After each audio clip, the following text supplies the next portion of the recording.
Sejam bem-vindos, pessoal, a mais um vídeo. Agradeço mais uma vez vocês por estarem aqui novamente, para a gente trocar uma ideia, para a gente bater uma ideia rápida aí, né? Sobre esse jogo da seleção brasileira. Estou com a escalação aqui aberta para a gente poder conversar melhor sobre isso. Mas eu vou ser muito sincero com vocês. Eu não gostei de nada do que vi. Eu acho assim que que tá dentro do top 5 dos piores jogos da seleção que eu já assisti. A seleção, ela foi, basicamente dominada pela seleção do Equador. Muitas e muitas chances foram criadas pela seleção do Equador. O sistema de marcação funcionou melhor na seleção do Equador. O sistema de criação funcionou melhor na seleção do Equador. O sistema de meia armador não funcionou na seleção brasileira. O Brasil mostra que sente falta de um jogador que seja mais criativo, de um jogador que seja mais disruptivo na sua distribuição. Além disso, eu senti o nosso setor intermediário muito fraco, tanto na marcação do sistema defensivo, quanto também na forma, como as jogadas eram conduzidas quando saíamos ali em velocidade, em blocos de transição dentro do contra-ataque. Isso mostra, meus amigos, que, obviamente, o início do Carlo Ancelotti foram 2 ou 3 treinos que ele fez. Eu achei bacana ele ter colocado, por exemplo, o Estevão de titular. Tipo assim, você é o jogador revelação? Então tá bom, toma aqui a sua responsabilidade. Vamos ver o que você é capaz de fazer. Só que foi nítido que ele fez a substituição de forma tardia do jogador. Eu não acho que o Estevão fez uma boa partida. Eu não acho que, por exemplo, o Gerson fez uma boa partida. Eu não acho que, por exemplo, o Bruno Guimarães fez uma boa partida. Basicamente, a seleção brasileira, ela criou muito pouco. Ela trabalhou pouquíssimo dentro de espaço de transição. E isso reflete um problema crônico que vai até além ao próprio treinador. É aquele negócio, como você transformar um multicampeão em um Celso Roth. Com todo respeito do mundo.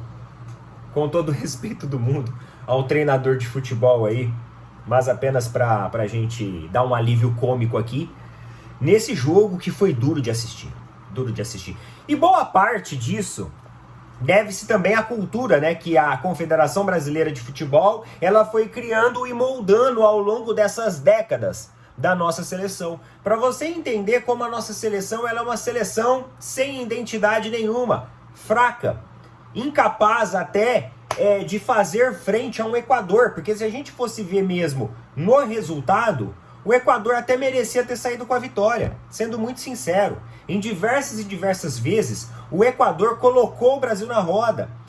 O time do Brasil se desorganizava em vários momentos, tanto no seu setor intermediário, não conseguia organizar-se ofensivamente. O Estevão, Vinícius Júnior, pouco fizeram, não tinha distribuição das jogadas, que saía de uma forma intermediária e entrava pela diagonal, não tinha movimento facão, enfim, todos aqueles problemas que acontecia na era Tite, que acontecia ali no Dorival Júnior, eles continuam escancarados ali pra gente ver. Apenas numa formação tática e num modelo ali de expor o jogador de uma forma diferente, mas tava lá. A seleção pouco fez, a seleção pouco mostrou. Eu não acho que isso vai refletir o que vai ser o trabalho do Ancelotti, até porque estamos num estágio muito embrionário do seu comando técnico. Porém, para a Copa de 2026, o Ancelotti vai ter muito trabalho se ele quiser tracionar essa equipe de uma maneira com que a gente seja competitivos suficientemente para chegar a se consagrar campeão, ou pelo menos numa semifinal ou final que seja da Copa de 2026. E aí o Danilo, o jogador lá do Flamengo, ele deu uma entrevista ontem, sendo muito sincero sobre a bagunça que é a seleção brasileira, e obviamente que esse pitaco também serviu para a CBF. E aí o que aconteceu com ele? Vai lá dar uma esquentada no banco, companheiro. Inclusive o novo presidente da CBF foi conversar pessoalmente com o jogador, tentando entender as críticas. Obviamente que a matéria ela não saiu dessa forma, né? Presidente da CBF vai conversar com Danilo sobre as críticas que ele fez. Não, o presidente da CBF foi escutar e tentar entender melhor o que pode melhorar dentro da Confederação Brasileira de Futebol e da sua seleção, respectivamente. Mas a gente sabe que o Danilo ele não mentiu em nada que ele disse. Na verdade, ele teve muita hombridade, muito rigor nas suas críticas. Ele tem razão em tudo que ele falou na entrevista. Ele não falou uma mentira. Dá para você perceber em campo, esportivamente falando, que nem com o Carlo Ancelotti na beirada do campo, ele conseguiu organizar minimamente que seja, dispor minimamente que seja para a seleção brasileira ser uma equipe com uma identidade um pouco maior, uma identidade criativa, uma identidade defensiva. Muitas e muitas vezes, galera, quando o Equador se aproximava da área da zaga brasileira, os caras era chutão, era bicão. O Brasil ele não tinha uma construção em saída de bola para você poder fazer um contra-ataque que fosse mais agudo. Teve uma ou outra oportunidade de gol, mas o controle do jogo em si, a maior parte dos melhores passes e tudo mais, vinham da seleção do Equador. Outro ponto, muitos erros de passe da seleção brasileira, principalmente no setor central. O que é aquilo, gente? O que é aquilo? E o Estevão, ele mostrou que ele tem que comer muito arroz e feijão, assim como outros jogadores ali, tá? Se quiserem estar dentro de uma seleção brasileira e carregar o escudo pentacampeão. Mas, por mais que a gente fale de Ancelotti, por mais que a gente fale dos jogadores, por mais que a gente fale de todo esse arcabouço, nós não podemos esquecer que quem tem uma grande responsabilidade nisso é os que estão nos bastidores. É os que fizeram da seleção brasileira uma seleção comum, uma seleção que não é mais temida, uma seleção onde o Equador nas eliminatórias está à frente nos pontos corridos e inclusive não tem medo, não tem receio nenhum de pressionar as linhas do Brasil e manter as suas linhas altas e tentar um controle e um domínio de bola dentro do setor intermediário e setor ofensivo.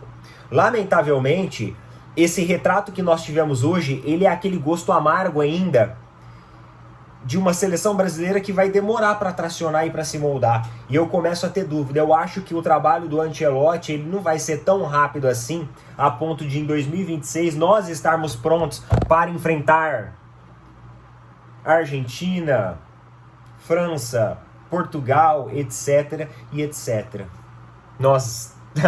Eu acho que nós não estaremos prontos. É pouco tempo para você mudar anos e décadas de péssima gestão, péssima administração, corporativismo e que, pelo visto, uma parte dele ainda vai ficar. Eu não gostei do jogo que eu vi hoje. Infelizmente, parece que a safra de jogadores brasileiros, elas não colaboram também tanto para isso. Com as substituições, que inclusive o Ancelotti demorou para fazer, tá? Demorou. O Estevão, galera, não jogou nada no primeiro tempo e já era para ter sido substituído no segundo tempo, não era nem para ter voltado. Tem outros jogadores ali, como por exemplo o Gerson, não jogou nada no primeiro tempo e era para ter sido substituído.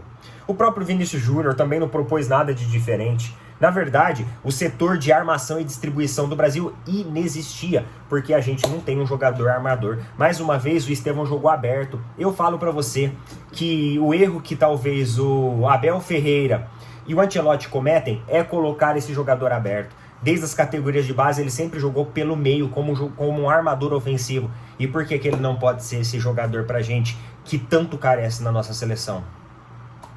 É isso. Coloca nas opiniões aí. Tamo junto.